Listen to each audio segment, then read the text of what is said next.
I think it's very hypocritical for people to treat Nicki Minaj like she doesn't have genuine things to be upset about. Just because people haven't done the research or maybe they're not tuned into the culture enough to know doesn't mean that Nicki's always wrong, always negative, and is just a bully. Sometimes there is an entire culture there that you just aren't aware of, and that's okay. If the expectation is that Nicki Minaj isn't supposed to respond to disrespect or that she is inherently branded as negative when she does, then that's very hypocritical to expect from her as a rapper. And she is a rap legend, no less. I mean, nobody would ever expect Jay-Z in his prime to stay silent in the face of disrespect towards his rap career.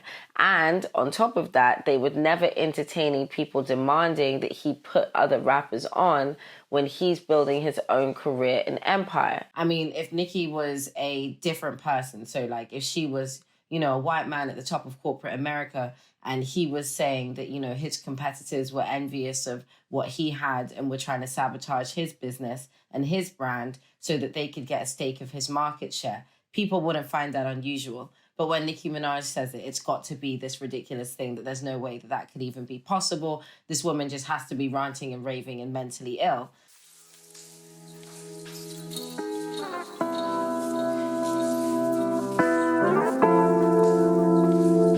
Hi guys, it's Blessing, aka Big Money B, and welcome back to my channel. I want to make sure though that you like this video, leave a comment and subscribe as well. We've got to wake up the algorithm, let them know that Big Money is back in the mix, okay? So make sure that you support and show your love. This video, let's just get straight into it. In August 2022, Nicki Minaj debuted Super Freaky Girl, the lead single from her upcoming album. We called it NM5 back in the day, but considering that she's released the Beam Me Up Scotty mixtape and she's released the Queen Radio Volume 1, her greatest hits, I wonder whether Nicki is technically doing her 6th and final album. Who knows? But hey, despite that, Super Freaky Girl was released. It was an absolute smash. Did really well on streams, really well on sales, and really well on radio. And it eventually debuted at #1 on the Billboard Hot 100. Nicki made history with that. She was the first solo female rapper since Lauryn Hill in 1998 to receive that accolade. And she then, or around the same time, was awarded with the Michael Jackson Video Vanguard Award at the VMAs and did a really, really excellent and fun Nicki Minaj-inspired performance. It was a really good moment for her and an excellent way for her to start the next stage of her 2-decade career with a bang. Despite this historical achievement for women in hip-hop, Nicki Minaj has unfortunately not been met with the warmest reception for the #1 hit, nor the Queen Mix remix with 5 female rappers, JT, Bia, Katie Got Bands, Akbar V, and Malibu Mitch, which Nicki Minaj released alongside, as well as a nostalgic return of Roman Zelensky on both the first official remix and the Queen Mix. Check out my video on my channel about Roman Zelensky and my other video on alter egos in rap. Really good videos if you want to understand Nicki's alter ego Roman and why Roman can be credited as his own separate artist. It's really cool as well if you're not familiar with a lot of the early and foundational themes of Nicki Minaj's artistry. Her alter egos are a really big part of that. And hey, whilst you're on the subject, if you want to do a Nicki Minaj deep dive, check out my video on the Nicki Minaj iceberg, which breaks down all of the different elements of her career. So really in this video, I'm going to be talking about the inherent hypocrisy in how Nicki Minaj has been treated by her female rap peers and social media users commenting on Nicki's position in femme rap culture in the wake of the Super Freaky Girl release and its remixes. Nicki, as the outspoken woman she is, has obviously addressed the cold social media reception to her Super Freaky Girl chart success and the Queen Mix, And ahead of her upcoming album release, I think it's a good time to talk about the hypocrisy towards Nicki Minaj in the culture that she dominates and on social media commentary around her career. Make sure that you follow me, Blessing Makosha, on Instagram and Twitter. And as always, like the video, leave a comment, and subscribe if you like what I'm talking about today.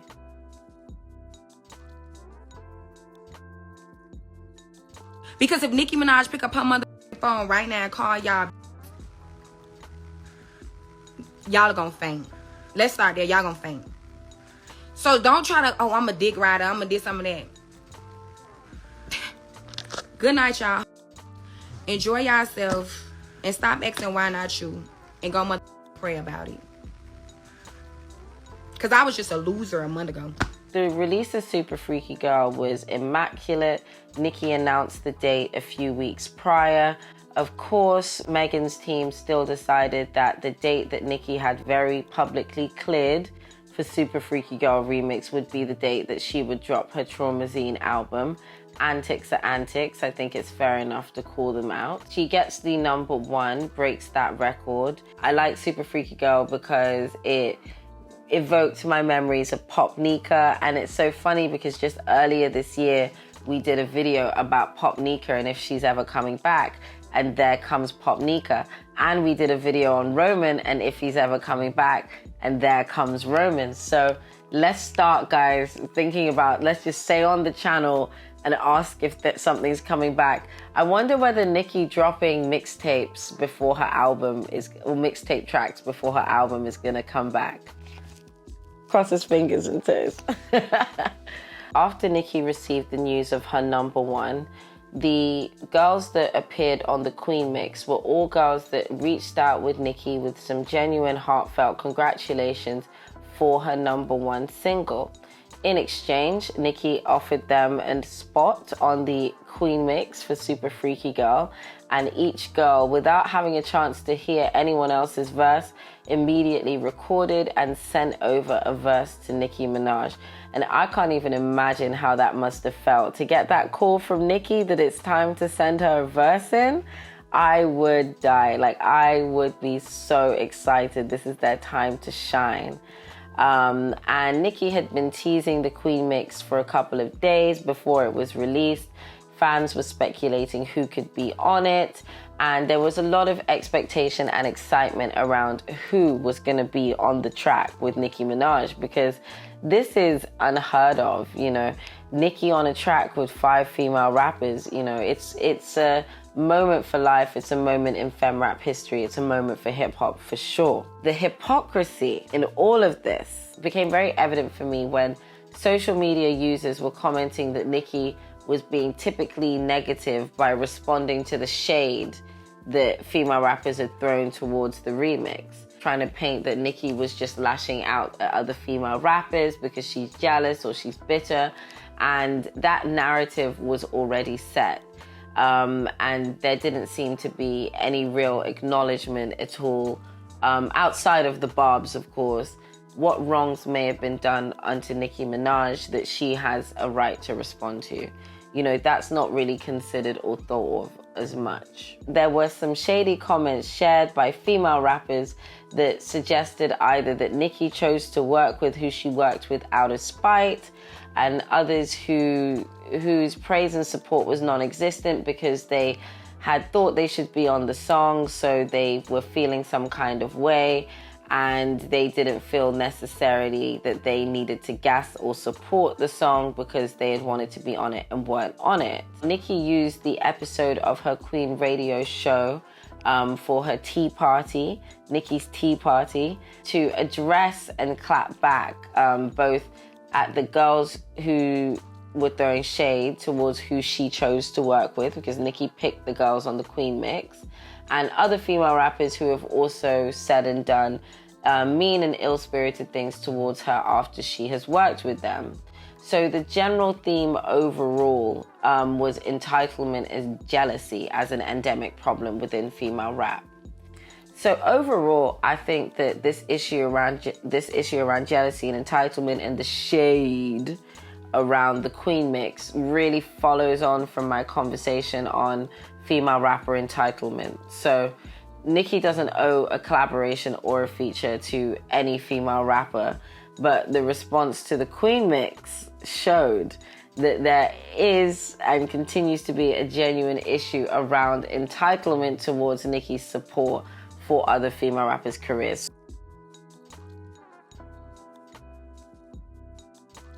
So let's get into who I consider to be the main hypocritical parties in all of this. So first of all, you have the female rappers who rely on or consider that they need to rely on Nicki Minaj for career relevance, but also disrespect her because of the ultimate entitlement to her success without possessing the same skills that she has. And the second hypocritical people in all of this, in my opinion, are people who are either ignorant or dismissive towards the actions and conduct of Nicki's female industry peers for the reasons that I just said earlier, and therefore treat Nicki like she has no right to assert herself against female rappers. This allows a lot of female rappers to hide under the female rap unity narrative, which ultimately serves this hypocrisy because it keeps the drama on the playground and not in the booth. And that is where Nicki is bound to come up on top because she is genuinely the best and most entertaining lyricist. So in my opinion, the reality is, as Nicki set out on her Queen Radio Tea Party, there have been a series of hurtful and at times spiteful actions that female rappers she has worked with and done a lot for, and even some she has never worked with, have done towards her. And she responded to these types of demands that are placed upon her on Joe Budden's podcast, where she addressed how she isn't compensated to the level that she should be for the amount of support that she is expected to give other female rappers.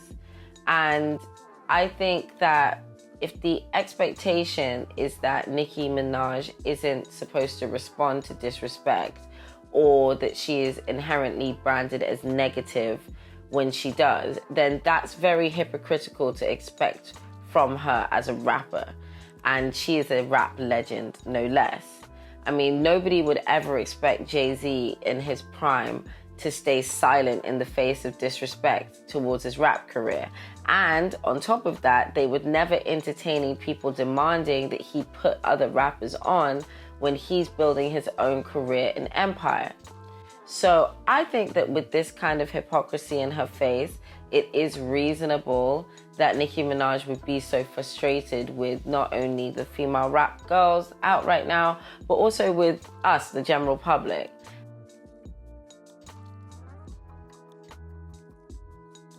Okay, so let's get into what I think this all really comes down to, which is a desire to control Nicki Minaj's influence. So it's quite obvious that Nicki Minaj has the biggest stake of the female rap market share. And I talked about this in my video on the Nicki Minaj hate train.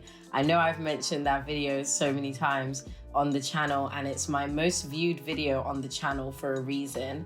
It really sets out just logically how it does make sense to imagine that Nicki Minaj, being the massive artist that she is, having the dominance that she does over her genre, over female rap, femme rap culture, makes sense that that would make her a target for labels and also, you know, make her a target to other female rappers. You know, Nicki has so much influence, and you see a lot of the conversation around Nicki is kind of policing her influence and how people think that she should use it. You know, a lot of people have a lot of ideas about how Nicki should conduct herself as Queen of Rap, but there is only one Queen of Rap, and that is her. And I think it's fair enough that we listen to her when she says that jealousy and entitlement is at the root of a lot of the issues she's having. I mean, if Nicki was a different person, so like if she was, you know, a white man at the top of corporate America, and he was saying that, you know, his competitors were envious of what he had and were trying to sabotage his business and his brand so that they could get a stake of his market share, people wouldn't find that unusual. But when Nicki Minaj says it, it's got to be this ridiculous thing that there's no way that that could even be possible. This woman just has to be ranting and raving and mentally ill. How is that so? You know, there aren't that many examples in Black culture of Black women who are completely at the top of a multi-gender, multi-ethnic industry. And that is what Nicki has achieved by being the queen of rap and sustaining that. And I think it's, I think it's just fair enough that we recognize that there can be jealousy and envy towards Nicki because of how powerful and influential she is. And that can lead people to do some really weird and wacky things, and things that leave a bitter taste in Nicki Minaj's mouth, and things that make her want to, cuss out her competitors. That doesn't mean, however, that she's an inherently negative person. It just means that she's in a very competitive spot, which is the next thing that I'm going to talk about.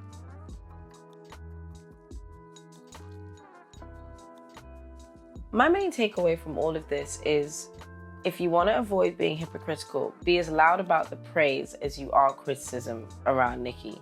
I think if we're judging rappers on how they beat their challenges, we need to judge that in the booth and not based on who's most liked online.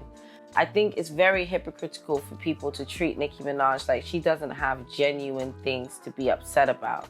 Just because people haven't done the research, or maybe they're not tuned into the culture enough to know, doesn't mean that Nicki's always wrong, always negative, and is just the bully. Sometimes there is an entire culture there that you just aren't aware of, and that's okay. But I just don't think that we should allow dislike from someone prevent us from objectively assessing facts, actions, and consequences. Nicki faces hate on an industrial scale because she is threatening on an industrial level. An objective assessment of her career makes it clear why she faces industrial scale sabotage and targeting. So it's also hypocritical then to be a female rapper, rely on Nicki and the size of her brand, challenge/disrespect her, and keep everything in social media and not the booth, which is interesting because the booth is where everyone is supposed to feel comfortable, right? We're all supposed to be rappers, but ironically, the booth never gets opened. So in the nutshell, just the nutshell of this video is that, in my opinion, it's hypocritical to ignore or disregard the actions taken against Nicki Minaj out of jealousy, entitlement, and insecurity. And the fact that she does indeed have a right to respond and to defend her position as the queen of hip hop. Make sure you like this video, leave a comment, and subscribe if you liked what I was talking about. And if you'd like to be part of a rap and hip hop community where we are having conversations about the culture, free from misogynoir, clout chasing, and focused on writing and rapping bars, then make sure you check out No Ghostwriter and subscribe to our second channel for No Ghostwriter. It's down below.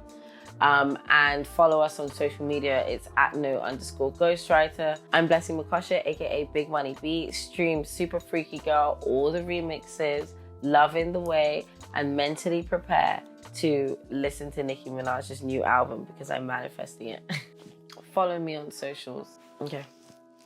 Big money gets big money, drip violent, but I never been touched. See, I'm probably flying out of the country or doing some business over my lunch beat. You are not like me, I am not like you.